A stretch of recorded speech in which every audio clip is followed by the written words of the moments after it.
These next two amazing actors are stars of countless TV series and films, but we know and love them best respectively as Fox Mulder and Dana Scully. Ladies and gentlemen, please give it up for David Duchony and Gillian Anderson!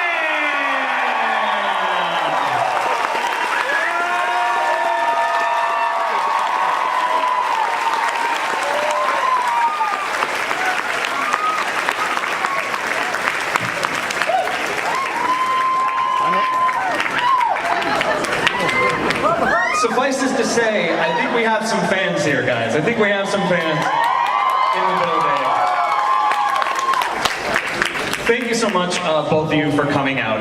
It's always a pleasure as a fan, and I know I speak for all the fan boys and girls and everyone out there, to see you in the flesh and come out here and give back to the fans. We totally appreciate it. So again, thank you for coming out to Wizard World Chicago and to Wizard World. We appreciate it a lot.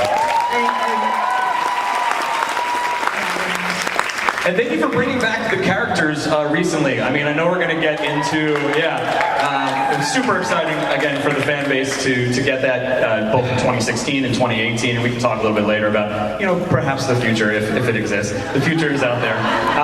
But what I would love to kick things off with is just finding out a little bit more. Am I hearing an echo? You know what's funny? We hear the echo, and they don't hear the echo. I've done it. Okay, I'll try to ignore it. Yeah, I've been out there. To them, you sound great. To us, it sounds a little bit weird. Yeah, a little bit wobbly for sure.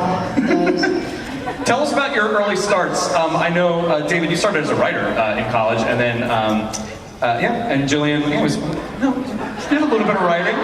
Well, I thought of myself dabbled. As a writer. Yeah. I wrote. I had handwriting. I wanted to write plays, so I thought I should probably learn something about acting. So that's how I got into acting. Nice. Yeah. Hi. My name's David. It's amazing, to hear, people's starts before you got into it. I mean, I know, Gillian, you started and have continued to work on the stage as a theater actress as well, and in school. Yeah. But for both of you, what ultimately, was the thing that led you down the path that eventually led to, TV and film, and then obviously ultimately the X-Files? Hunger.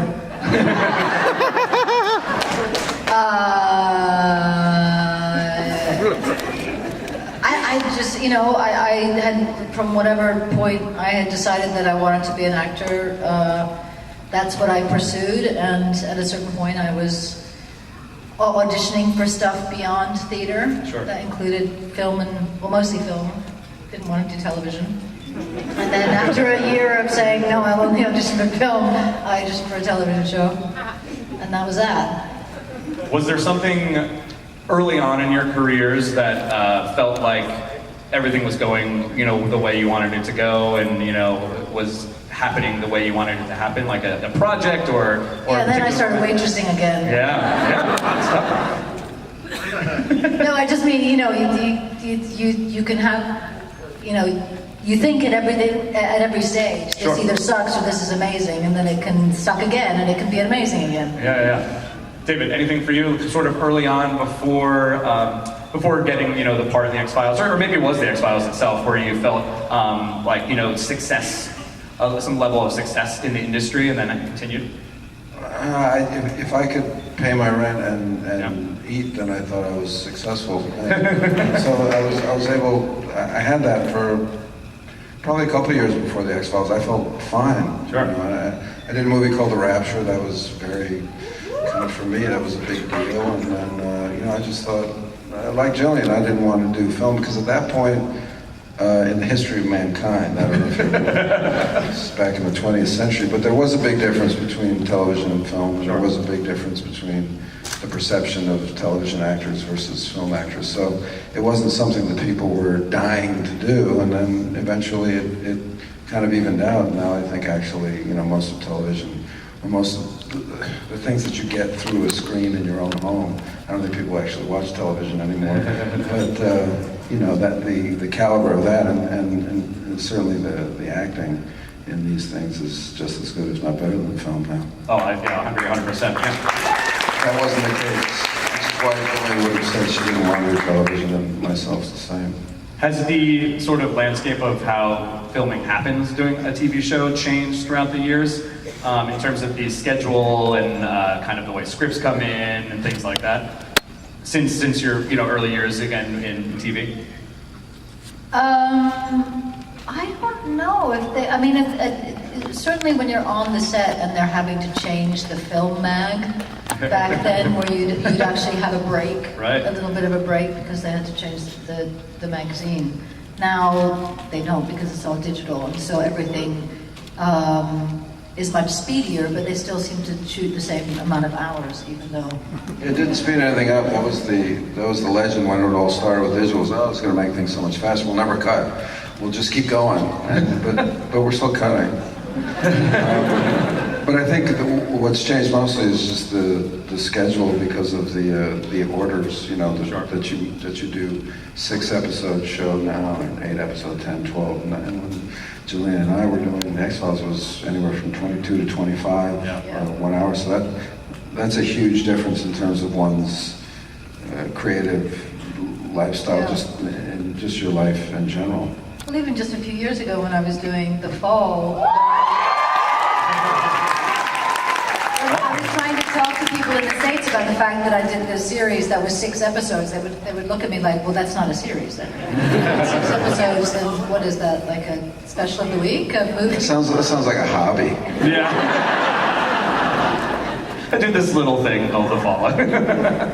The other big change, obviously, has been the internet, you know what I mean? Because X-Files started at a time when, the internet was around and sort of bubbling, but it wasn't like people could just get on anywhere and tweet away or, comment away. Do you feel more of that influence now, when you came back to the series from that sort of internet community or that internet buzz? Do you think that affects a lot of what's going on in script writing and, shooting? I don't know, well, certainly the scripts that were being written in the later seasons had to embody the change. Sure. And because an element of the series did have to do with the internet, the deep web, that did... Do you have any idea what you're saying? I say that, I don't know what I'm even talking about. When you say deep web, deep like, it's like... your brain is going blank. Deep web, dark matter. Yes. delete. Well, even the start of I guess it was season 10, right? 2016 had changed. Chris brought in a lot of the elements of, how Mulder and Scully would deal with this world now that, it's not just the government conspiracies going on behind secret doors, it's all on this internet. And there's sort of like this internet fear. And I think it's really cool how this series has developed, throughout the years. And we get to follow you from, your earliest years as a, fledgling, FBI agents all the way through. And now, parents. So old age, Yeah. I was trying to say it nicely. I'm glad you enjoy that, Yeah. Well seasoned, like a fine. Let's get to some questions. We've got a lot of fans out there, and I want to make sure to get through as many as possible. So let's start right over here. Hi. My question is, if you could say one thing to your fans over the last 25 years, what would it be? I'm so sorry.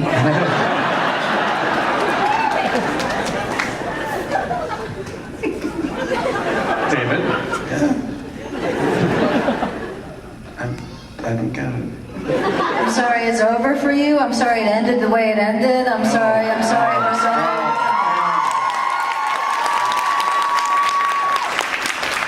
Oh, I thought it was something. That's all. I thought it was something else. Top that, motherfucker.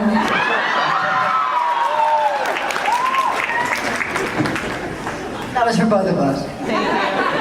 Have you ever been, clearly the show had a cult status and has a giant fan group, but even the characters themselves have become pop iconic. People dress up as them, people quote them.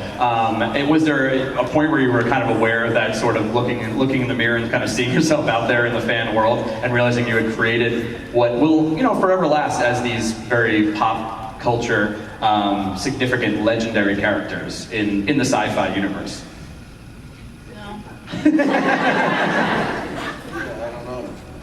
So Looked in the mirror and thought, I'm an icon. yeah.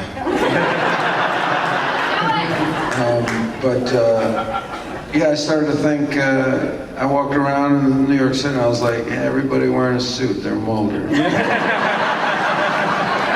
all dressed as Mulder. They're all Mulder. I've really caught on.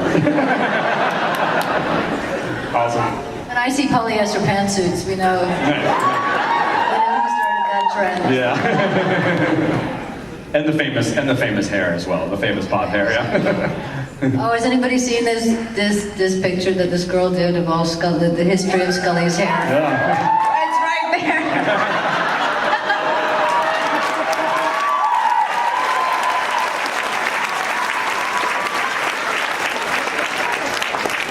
It's cool. Keep that one for you. I'm sure you'll put it on your wall. I feel like that would look great back to back with just like a Mulder, just consistent through the years. A little more disheveled. A lot of these are very similar. They're different. Oh. You got it. And that's why you're mad. No, my dear, there are other reasons.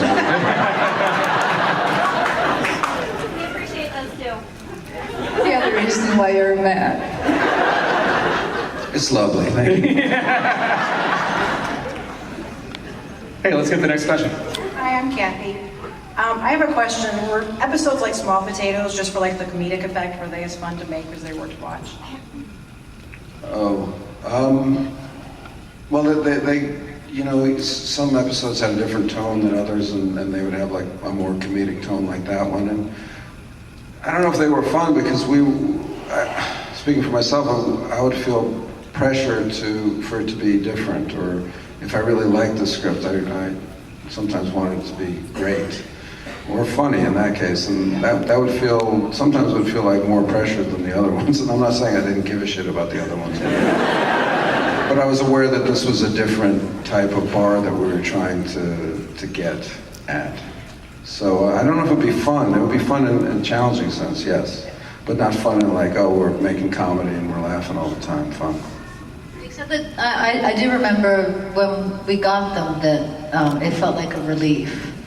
And also the likelihood of me not having, 14 paragraphs of medical jargon was higher in the comedy episodes than... Just like a break from the norm. Yeah. And in Small Potatoes, I did have to, Darren Morgan, the writer, was the guest star in that, and I did have to chase him down a hallway, and he had a tail or something, and I had to pull his waistband down to look at where the tail had been cut off, and I pulled too hard. I pulled his pants all the way down.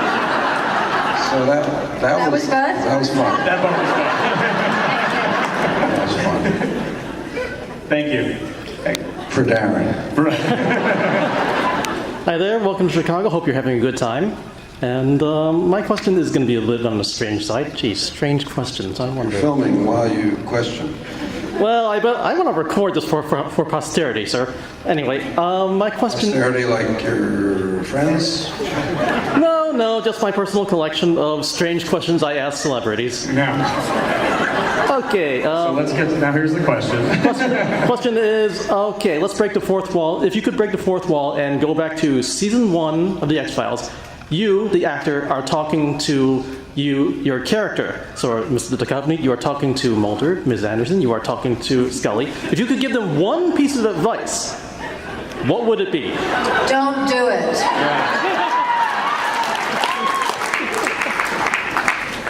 I like your advice so far. It's I'm sorry and don't do it. Well, if I didn't do it, there wouldn't be a sorry. I'm worried by the whole scenario. I'm trying to make you think of something different. I honestly think. You have. Yeah. I think that's an appropriate reaction, David. You know what I mean? You would just be worried that was even happening in the first place.